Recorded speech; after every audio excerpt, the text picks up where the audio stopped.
What's the pettiest thing someone has done to you? I work at a Waffle House as one of the cooks, and my ex-girlfriend likes to come around and set up each of her dates there, only when she knows I'm working. It had been 4 months since our breakup, so I didn't really understand why she would waste effort coming around and showing off that she could easily land a guy. It really bothered me at first, watching her laugh and enjoy each date just like how we used to. I even thought about burning their food or putting something weird in, but I settled for making their food extra salty for fun. After seeing the third and fourth guy, I got used to it and just treated them like another customer with no connection to me. Eventually, my ex-girlfriend settled with a guy I like to call Beanie, based on the black and green beanie hat he liked to wear on every date. They visit Waffle House about twice a week after class. I wasn't really suspicious about their relationship or anything until I was given a different shift, and they ended up changing their mealtime to match my schedule. That's when I started to really think about why they kept coming around and why they needed to go out on a date while I was there at work. Like, was I really that great of a chef here? So, during my break, one time, I decided to walk over and ask them why they kept coming around to have a date, specifically while I was on the clock. My ex-girlfriend sipped on her Sprite and asked, "What do you mean? Are you saying we're doing this on purpose?" I nodded and said, "Yeah, that's exactly what I was implying." She sighed and leaned back in her seat, crossing her arms before looking up at me and asking, "Are you just jealous?"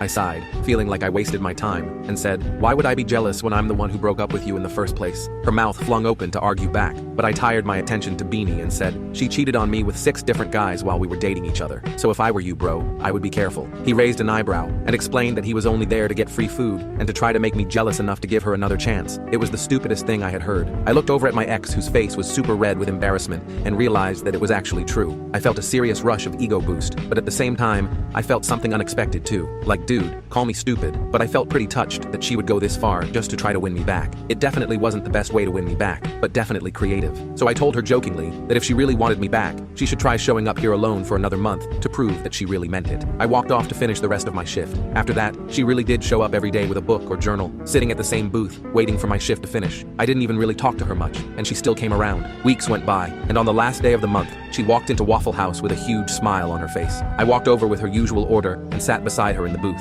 She asked me if I would finally be her boyfriend again. I smiled back and said absolutely not. I reminded her that she cheated on me with several guys, and one of them was my best friend. She picked up the glass of water and thought about splashing it all over me. Instead, she splashed water on her own face to wake herself up and left angrily, ripping up one of the menus in the restaurant out of frustration before walking out the front door. The entire angry scene was crazy cute, like a whole, there goes my little Harley Quinn. I grinned and told my manager that I was finally quitting. I chased after her and apologized, saying that I wanted to get back at her a little for the horrible mess she put me through before. I unzipped my jacket and wrapped it around her head to help her stay warm after seeing water still drip down from her hair. I took her home that night, and we talked about setting new boundaries if we wanted the relationship to work better this time. To this day, we're still together, and no longer the toxic kids we used to be. Also, for our prenup, we had a fun photo shoot at that same Waffle House, forever reminding us of our ridiculous and petty days.